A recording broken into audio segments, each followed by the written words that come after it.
할렐루야. 여러분 반갑습니다. 오늘도 하나님의 은혜를 사모하고 또 예배를 사모하고 무엇보다 주님을 사랑하면서 주님의 전에 나온 여러분 한 분 한 분을 주의 이름으로 환영하고 축복합니다.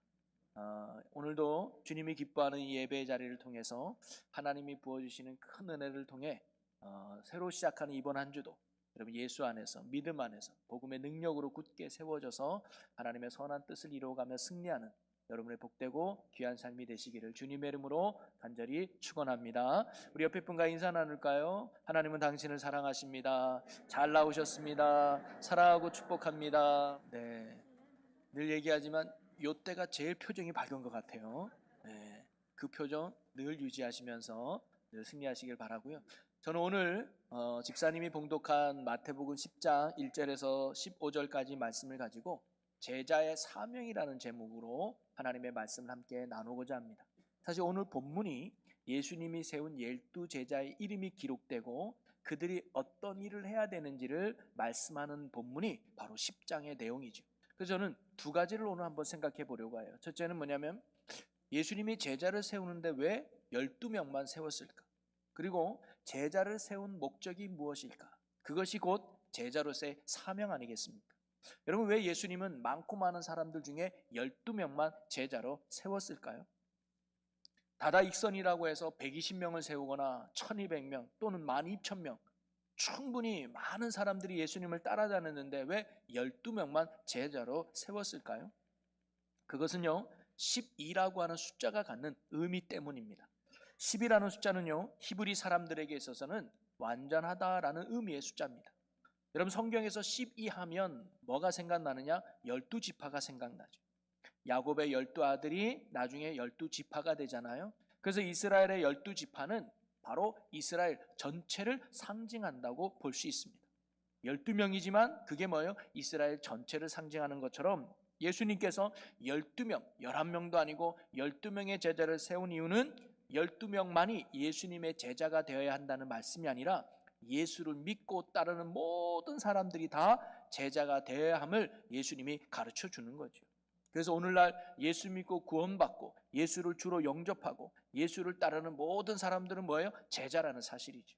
사실 예수님이 살아갈 때 그 당시에는 예수님을 따르는 사람들이 참으로 많았습니다. 그런데 예수를 따르는 사람을 두 부류로 나눠볼 수 있습니다. 하나는 무리들이요, 하나는 제자들이라고 나와요.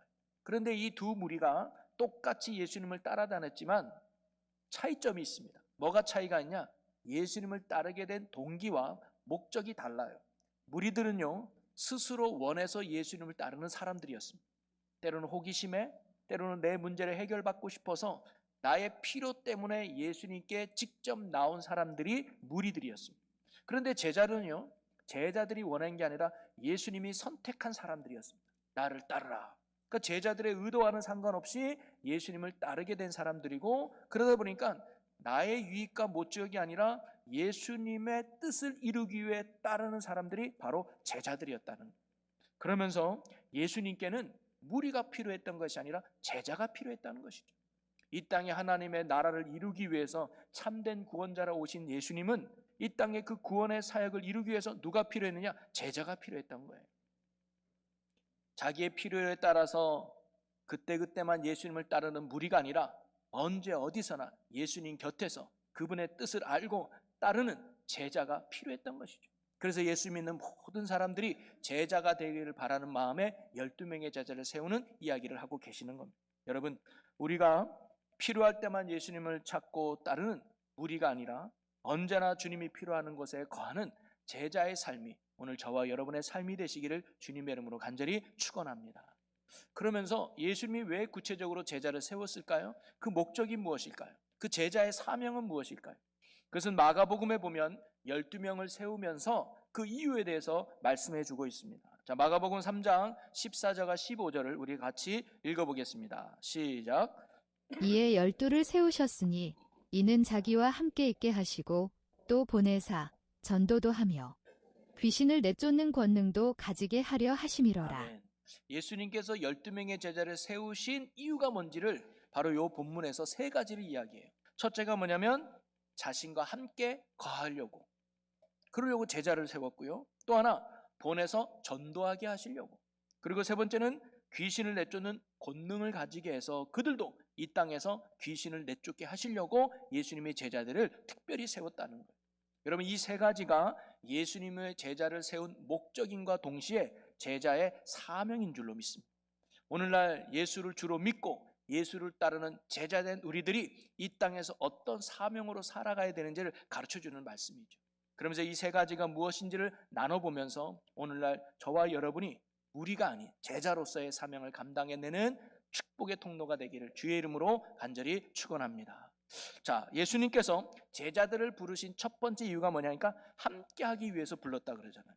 그래서 함께하기 위해서는 밥 먹을 때도 함께 먹고, 잠잘 때도 함께 자고, 일할 때도 함께 가고, 어디에 가든지 제자들과 늘 함께하기 위해서 그들을 예수님이 부르셨다는 거 아닙니까? 그러기에 제자들에게 있어서 첫 번째 사명은 뭐냐면 예수님을 떠나지 않는 거예요. 예수님과 늘 함께하는 겁니다. 예수님과 늘 동행하는 것이 제자의 첫 번째 사명이었던 것이죠. 때로는 힘들어도, 때로는 귀찮아도, 때로는 어려워도 예수님의 곁을 결코 떠나지 않고 늘 주님과 함께하는 것, 늘 주님과 동행하는 것, 그것이 바로 제자의 사명입니다. 주님과 늘 동행하지 않는다면, 주님과 늘 함께하지 않는다면 예수님의 제자가 사실 될 수가 없는 것이죠. 그래서 부름받은 제자들은 자신의 모든 것들을 내놓고 예수님을 온전히 따랐던 것입니다. 왜? 예수님과 늘 함께하기 위해서 말이죠. 그러면 예수님은 굳이 이 제자들과 함께 하려고 했던 이유는 무엇일까요? 혼자 지내는 것이 외로워서 친구가 필요했을까요?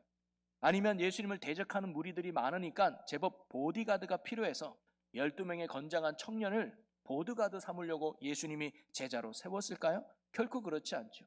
예수님이 나와 함께하기 위해서 제자를 세운 이유는 예수님과 더 깊은 교제를 통해 예수님을 더욱 알게 하기 위함이었습니다. 여러분, 우리가 어떤 사람을 잘 알기 위해서는요, 그 사람과 함께 여행을 떠나보내라고 합니다. 그래서 여행을 같이 가보면서 같이 밥도 먹고 같이 잠도 자고 같이 이야기도 나눠봐야, 경험을 해봐야 이 사람이 어떤 사람인가를 좀 더 구체적으로 우리가 알아갈 수 있지 않겠습니까? 예수님이 제자들과 함께 지내기 위해서 그들을 부르신 것도 그런 이유 때문입니다.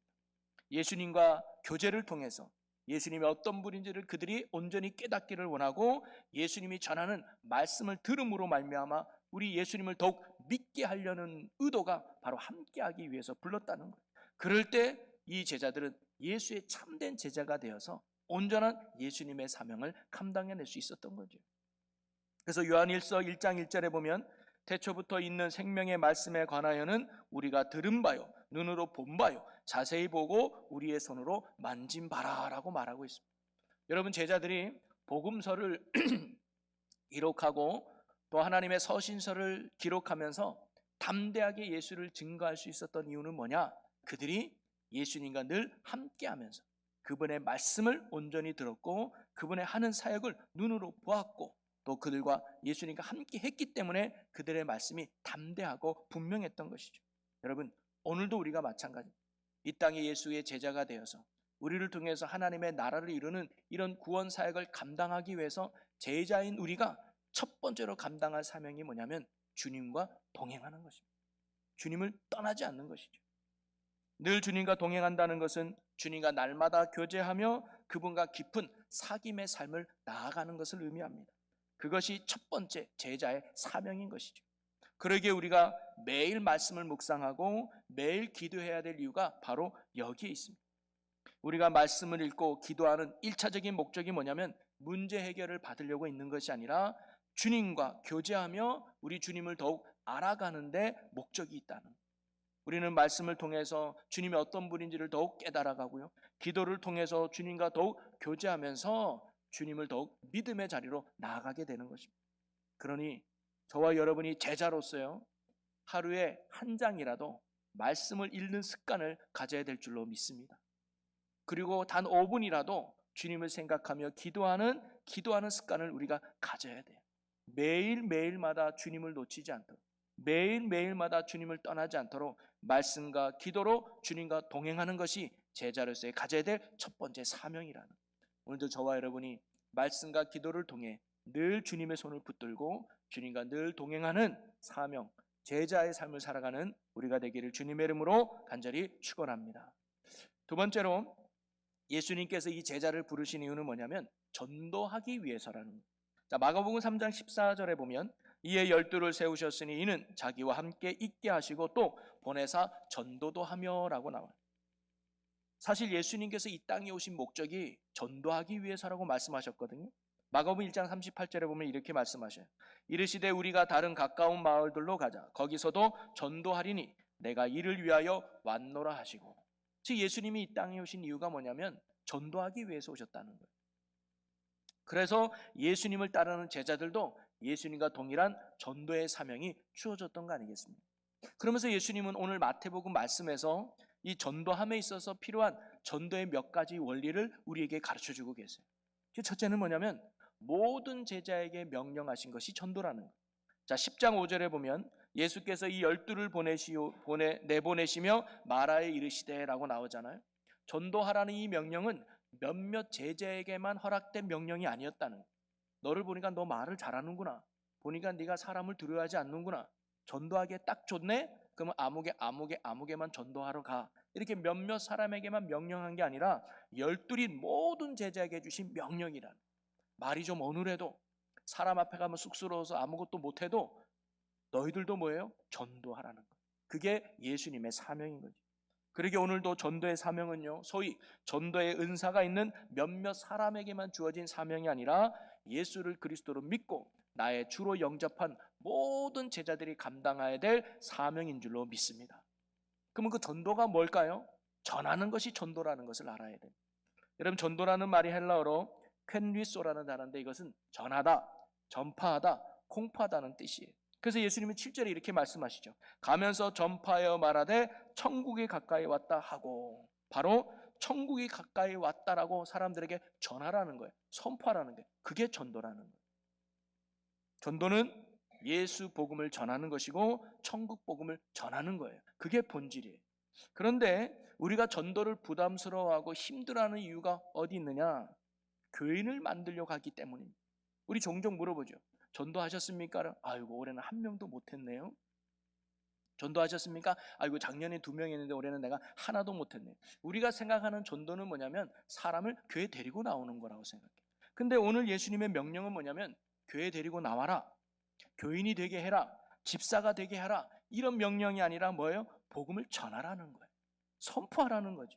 내가 만난 예수, 내가 경험한 예수님, 예수가 나의 구원자가 되시고 예수님만이 천국으로 간다는 이 복음의 진리를 뭐예요? 나누라는 거예요. 전하라는 거예요. 선포하라는 거죠. 그래서 사도 바울도 이렇게 고백합니다. 고린도전서 3장 7절에 그런즉 심는 이나 물 주는 이는 아무것도 아니로되 오직 자라게 하시는 이는 하나님뿐이시니라. 디모데후서 4장 2절에도 너는 말씀을 전파하라. 때를 얻든지 못 얻든지 항상 힘쓰라라고. 그래서 전도는요, 복음의 씨앗을 뿌리는 거예요. 열매를 거두는 게 전도가 아니에요. 열매는 하나님이 거두게 하시는 줄로 믿습니다. 그래서 우리의 전도의 사명은요, 전하는 거예요. 여러분이 혹시 오늘 예배드리고 돌아가서 안 믿는 이웃이나 안 믿는 가족에게 아이고 오늘 목사님 말씀에 이런 말씀이 있는데 참 은혜가 됐어. 너도 예수님 믿었으면 너무 좋겠네. 그게 전도예요. 가가지고 아이고 우리 사람은요 죽으면 꼭 천국 아니면 지옥 가요. 난 아무개씨가 꼭 예수 믿고 천국 갔으면 좋겠어요. 그게 전도라 이 말이에요. 내가 만난 예수, 복음의 진리를 선포하고 전하는 게 전도인 줄로 믿습니다. 그 사명이 제자인 우리에게 있다는 거예요. 그러면 누구에게 이 말씀을 전해야 되는가? 5절 6절에 보니까 이렇게 나와요. 시작. 예수께서 이 12를 내보내시며 명하여 이르시되 이방인의 길로도 가지 말고 사마리아인의 고을에도 들어가지 말고 오히려 이스라엘 집에 잃어버린 양에게로 가라. 아멘. 즉 제자들에게 너희들 복음을 전파하라 그랬더니 나 복음 전하러 저기 아프리카 가야지. 나 그 복음 전하러 스페인 땅으로 가야지. 나 복음 전하러 저 북한 땅으로 가야지. 그렇게 오버하지 말라는 거예요. 지금 복음을 전할 대상이 누구냐? 지금 네가 서 있는 그곳에서 지금 네가 만나고 있는 그 사람에게 아직도 복음이 필요한 그 사람에게 복음을 전하라. 내 옆에 있는 내 가족, 내 이웃부터 복음을 전하라는 말씀이죠. 그래서 사도행전 1장에 성령이 임하시게 될 때 복음이 어떻게 증거되는지를 이렇게 말해주고 있습니다. 오직 성령이 너에게 임하시면 너희가 권능을 받고 예루살렘과 온 유대와 사마리아와 땅끝까지 이르러 내 증인이 되리라 하시니라. 내가 서 있는 이 자리에서부터 복음이 서서히 전파된다는 사실이죠. 그러니 여러분, 전도의 시작은요, 내 주변 가까운 곳에서부터 출발해야 된다는 거예요. 그것이 전도의 원리입니다. 내 가족, 내 친구, 내 동료, 내 이웃부터 복음을 전해야 해요. 여러분 한번 주변을 돌아보십시오. 내 가족 중에 아직도 예수를 안 믿는 사람이 있거나 내가 만나고 있는 친구나 이웃 중에 예수를 모르는 사람이 있다면 복음을 전할 사명이 먼저 믿은 우리에게 있다는 거예요. 그러면서 전도하는 방법은요, 크게 세 가지가 있다고 생각되는데요. 첫째는 기도로 전도하는 겁니다. 제가 아는 어떤 분은요, 집에서 밥을 하면 밥을 풀 때, 주걱으로 밥을 풀 때 십자가를 그으면서 기도를 한다는 거예요. 하나님, 이 밥을 아무개가 먹을 텐데 육신의 양식이 아니라 영의 양식도 먹을 수 있는 믿음의 사람으로 거듭나게 하여 주옵소서라면서 밥을 푼다. 옛날 우리가 성미할 때 그런 것도 했잖아요. 그렇게 기도하면서 밥을 푸고요. 또 어떤 사람은 교회 나올 때마다 남편의 물건을 하나씩 가지고 온대. 어느 날은 사진을 가져오고 어느 날은 지갑을 가져오고, 그러면서 기도 뭐예요? 이 주인이 속히 나오게 하여 주옵소서. 이렇게 이 지갑 주인이 속히 교회에 나오고 이 신발 주인이 속히 나오고. 또 저희 교회 많은 분들은요, 전도 대산전 없고 빽빽하게 기도 제목을 적어서 감사헌금을 해요. 한무개 하나님 아무개 아시죠? 이 영혼 꼭 구원하여 주옵소서. 이 영혼 꼭 예수 믿게 해주시옵소서. 정말 매주마다 빽빽하게 이름 적고 기도 제목 적는다는 게 쉽지 않은데, 그게 뭐냐면 저는 그것이 복음의 씨앗을 뿌리는 거라고 믿습니다. 하나님께 맡기고 그 영혼을 위해서 뭐예요? 씨앗을 뿌리는 거예요. 이렇게 기도의 복음의 씨앗을 뿌릴 때 역사가 일어날 줄로 믿습니다. 두 번째는요, 입술로 선포하는 거예요. 입술로 전해야 됩니다. 내가 만난 예수님, 내가 경험한 예수님, 성경이 말하는 예수님, 진리의 복음 되신 예수님을 전해야 되는 거예요. 그들이 믿든지 안 믿든지 중요하지 않습니다. 그들이 이해를 하든지 이해 안 하든지 중요하지 않아요. 중요한 건 전하는 거예요. 전할 때 능력이 있는 줄로 믿으시기를 바랍니다. 그리고 세 번째는요, 제일 중요해요. 삶으로 전도해야 됩니다. 이 삶으로 전도하는 게 무너지면 기도하는 것은, 입술로 하는 것은 다 무너지게 돼 있어요. 여러분, 어느 집사님 부부가 있었습니다. 그런데 이 사이가 너무 안 좋아요. 그래서 맨날 티격태격 싸워요. 거친 소리도 나오고 가끔 뭐 깨지는 소리도 들려요. 그런데 목사님이 다음 주에는 전교인 총동원 주일로 할 테니 가까운 이웃을 한 명씩 꼭 전도하십시오라고 그래요. 그래도 나름 집사 부부니까 야, 우리도 한 명은 전도해야 되지 않겠나 싶어서 그래도 제일 가까운 옆집 사람 전도하려고 토요일날 띵동띵동 두드려요. 누구세요? 옆집 아무개입니다. 무슨 일이세요? 케이크 하나 사들고 가가지고, 아유, 저희가요 내일요 총동원 주일을 하는데요, 가장 사랑하는 이웃을 모셔오래요. 그래서요 제가 아무개 선생님을 교회로 모셔가려고 해요. 우리 같이 교회 나가면 너무 좋겠어요. 예수 믿으세요. 너무 좋아요. 그랬더니 이분이 뭐라 그런 줄 아십니까? 영화의 한 대사처럼, 당신이나 잘 믿으세요. 너나 잘하세요. 삶이 무너지면 아무리 입술로 전도하고 기도해도요 아무런 의미가 없어요. 그래서 우리의 전도는 삶이 전도돼요. 그런데 그래서 가족 전도가 힘든 거예요. 사실 제일 힘든 게 가족 전도입니다. 왜냐하면 나의 가장 부족하고 실수를 제일 많이 보는 게 가족이거든. 그러면서 소위 너 같은 게 집사였냐? 너도 교회 다니냐? 야, 교회가 많이 타락했구나. 이러면서 오히려 교회를 멀리하는 가족들도 참 많이 있어요. 그래서 몇 년 전에 저희 교회도 왔었죠. 열혈 청년 전도왕 최병호 집사님이 어떻게 예수 믿었고 어떻게 전도했던 얘기는 다음에 나누기로 하고, 이분이 누나 하나가 있는데 누나를 전도하고 싶어요. 그래서 누나 꼭 교회 가자. 내가 예수님 만나니까 너무 좋아. 교회 가자. 나 교회 가기 원해. 그럼 설거지 해. 해는 그지 해. 왜? 교회 가자. 누나 설거지 다 했어. 그리고 하다가 누나 우리 교회 가자. 그래? 그럼 심부름 하나 해. 뭐 갔다 오라고. 자존심도 상하고 막 짜증도 나고 그러는 거예요. 그런데 뭐예요? 그래도 내가 이렇게 해야 누나가 교회 나갈 수만 있다. 누나가 예수 믿을 수만 있다면 뭐예요? 하는 거예요. 마치 애가 또 있어요. 애 기저귀 가는 것부터 하나까지 거의 뭐 노예처럼 부리는 거예요, 누나. 그래도 참고 해요. 왜? 나의 그런 작은 하나 때문에 누나가 교회 안 갈까 봐. 그래서 힘들게 어렵게 해요. 그랬더니 남편이 먼저 교회를 나가게 됐습니다. 아유, 처남이 이렇게 열심히 하는데 한 번쯤은 내가 나가줘야 되겠네. 그래서 나왔는데 마치 그날 목사님이 무슨 설교를 하다가 여러분 중에 밤새도록 게임하는 분도 있지 않습니까? 했는데 자기 얘기인 거예요. 자기. 어제 밤새 게임하다가 온 거예요. 그랬더니 어머, 처남이 내 얘기했나? 목사님이 나를 어떻게 알지? 그러면서 말씀 도중에 깨닫게 돼서 그날 이 그러죠 매형이 회개하고 주님을 만나게 돼요.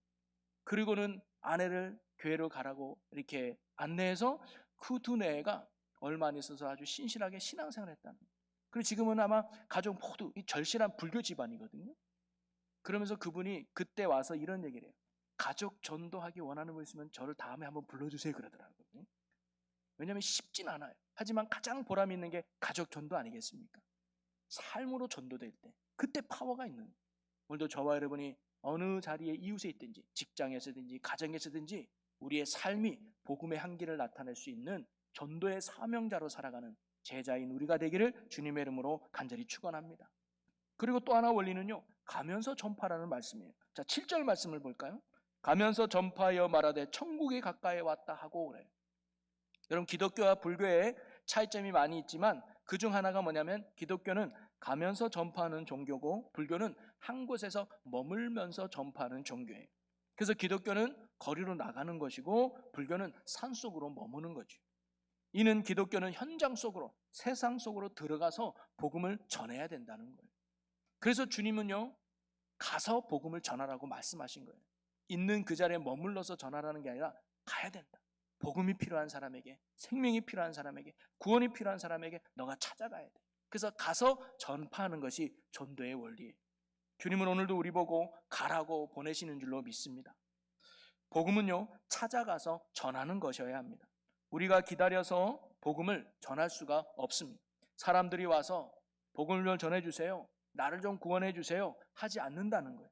우리가 그들에게 찾아가서 그들의 귀에, 그들의 삶에, 그들의 마음에 예수 믿으세요, 예수가 구원자가 되세요, 예수만이 생명이 되십니다라고 외치고 전해야 된다는, 그게 전도의 원리라는 거예요.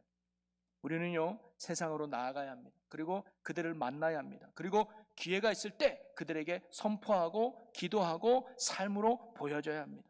가만히 있으면 결코 그들은 주님께로 찾아오지 않는다는 거예요. 어떤 분들은 이렇게 말씀하신 분도 계셔요. 목사님, 내 주변에는요, 안 믿는 사람이 없어요. 다 믿는 사람뿐이에요. 소위 전도할 대상자가 없어요 라고 말하는 분들이 계세요. 저는 그런 분들에게 찾아보라고 말씀드리고 싶습니다.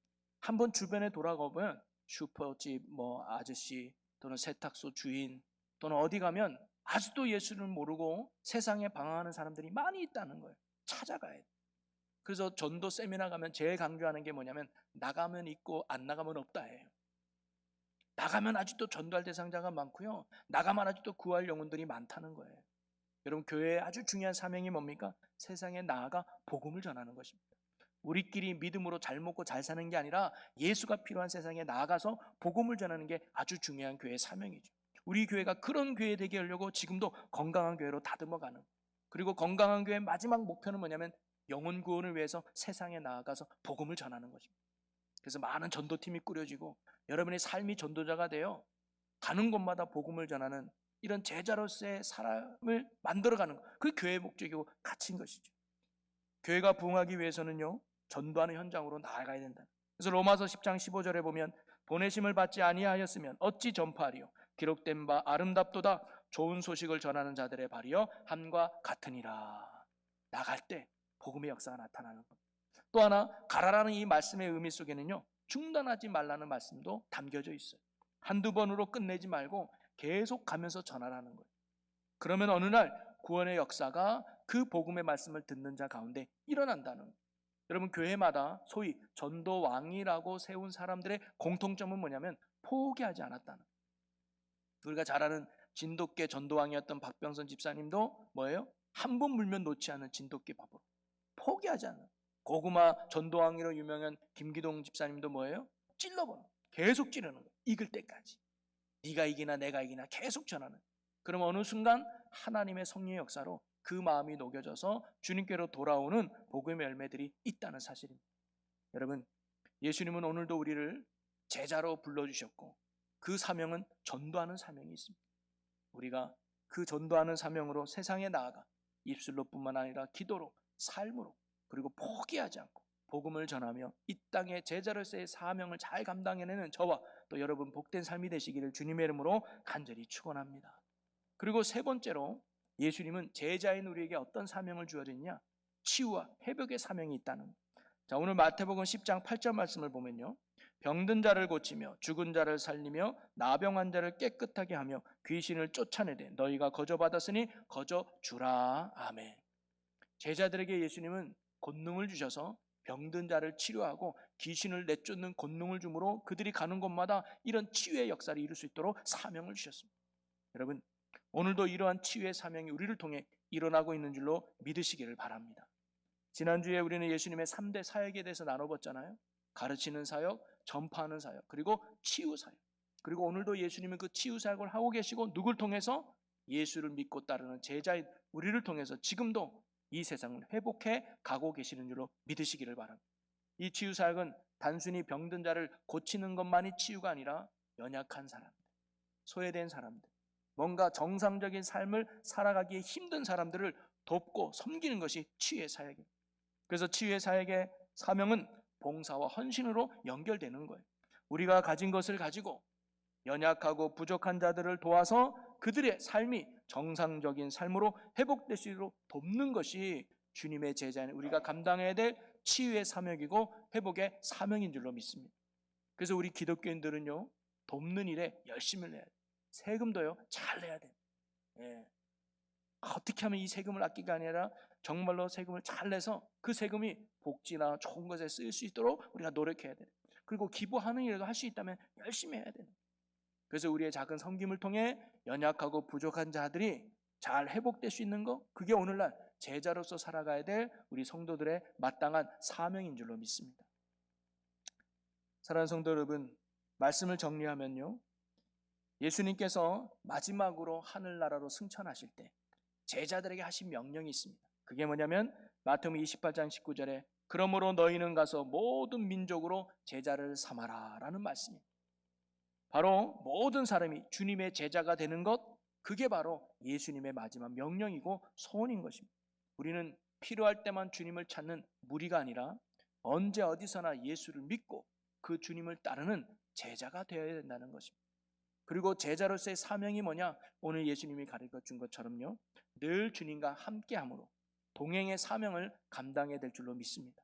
주일날 한번 반짝 주님을 묵상하고 주일날 한번 주님께 기도하는 그런 순간적인 것이 아니라 매일매일마다 말씀을 통해서 기도를 통해서 우리의 시선이 하나님을 향해서 잃어버리지 않고 그 주님을 놓치지 않는 주님의 오른손을 꼭 붙들고 살아가는 말씀과 기도로 주님과 동행하는 사명이 바로 제자인 우리에게 있는 줄로 믿습니다. 또 하나, 예수님처럼 천국 복음을 전하는 전도자의 사명을 우리가 감당해야 된다는 것입니다. 내 옆에 있는 사람으로부터 기도로, 입술로, 그리고 무엇보다 삶으로 그들에게 예수를 전하는 삶을 살아야 된다는 겁니다. 그들이 듣든지 아니 듣든지, 믿든지 안 믿든지, 변화가 되든지 변화가 되지 않는지, 그 모든 구원의 역사는 하나님께 맡기고 우리는 전하는 사명을 감당하는 거예요. 예수만이 구원자 되심을, 예수만이 생명 되심을 우리가 전하는 거예요. 어디? 세상에 나아가서. 그리고 끝까지 전하는 것이. 그러면 우리를 통해서 하나님 나라를 확장하고 많은 주관을 살리는 생명의 도구로 저와 여러분을 쓰실 줄로 믿습니다. 그리고 더 나아가 우리가 세상에 연약하고 부족한 자들을 결코 외면치 않으며 그들을 주님의 사랑으로 섬기고 돕는 치유의 사명이 오늘 구원받은 제자인 우리에게 있다는 거예요. 기독교인 우리끼리만 잘 먹고 잘 사는 것이 아니라 아직도 힘들어하고 연약하고 어려워하는 이웃들이 있다면 내가 가진 것을 가지고, 내가 할 수 있는 것을 가지고 그들에게 사랑의 섬김과 돕는 손길을 내밀어서 그들이 정상적인 삶을 살아갈 수 있도록 돕는 것, 그것이 주님이 우리에게 원하는 바로 제자의 사명이라는. 오늘도 저와 여러분이 예수님의 온전한 제자로서 이런 사명을 잘 감당함으로 복음의 열매를 맺어 하나님 나라의 실실한 일꾼으로 살아가는 우리 모두가 되시기를 주님의 이름으로 간절히 축원합니다. 우리 이 시간 함께 기도하기 원합니다. 오늘 주님 주신 말씀을 붙들고 함께 결단하며 기도하기 원하는데요, 주님, 우리가 예수의 보혈로 구원받은 제자임을 잊지 않게 하여 주시고 제자로서의 사명을 잘 감당하며 살게 하여 주시옵소서. 주님과 늘 동행하게 하시고 전도하게 하시고 그리고 돕는 치유의 사명을 잘 감당할 수 있도록 성령님 우리를 도와주시고 인도하여 주옵소서라고 우리 다 같이 주여 한번 외치고 우리 함께 통성을 기도하겠습니다. 주여! 오 할렐루야. 살아계신 하나님, 우리가 주님의 온전한 제자로서의 사명을 감당하는 주님의 진실한 종들 되게 하여 주시옵소서. 주님과 늘 동행하는 함께하는 사명을 감당하게 하여 주시고, 하나님 전도하는 사명을 감당하게 하시고, 돕고 섬김으로 이 세상의 사람들을 회복시키는 치유의 사명을 감당하는 하나님의 신실한 종들이 되게 하여 주시옵소서. 감당할 능력을 주시고 감당할 지혜를 주시고 감당할 믿음과 힘을 허락하여 주시옵소서. 그래야 아버지의 선한 뜻을 이루어가는 영광의 도구들이 되기를 원합니다. 하나님 인도하시고 역사하여 주시옵소서. 아멘 아멘 아멘. 주님의 하나님, 살아계신 하나님, 예수 그리스도의 십자가의 보혈로 우리를 구원해 주시고 또 우리를 제자 삼아 주신 줄로 믿습니다. 우리를 부르신 그 제자의 사명을 감당하는 주님의 신실한 종들 되게 하여 주시옵소서. 날마다 말씀과 기도로 주님과 동행하여 주시고 우리의 입술로 기도로 삶으로 복음을 전하게 하여 주시고 또 내가 가진 것으로 연약하고 힘든 자를 돕는 주의 사명을 감당하는 주의 제자들 되게 하여 주시옵소서. 감사드리며 이 모든 간구 우리 주 예수 그리스도의 이름으로 기도합나이다. 아멘.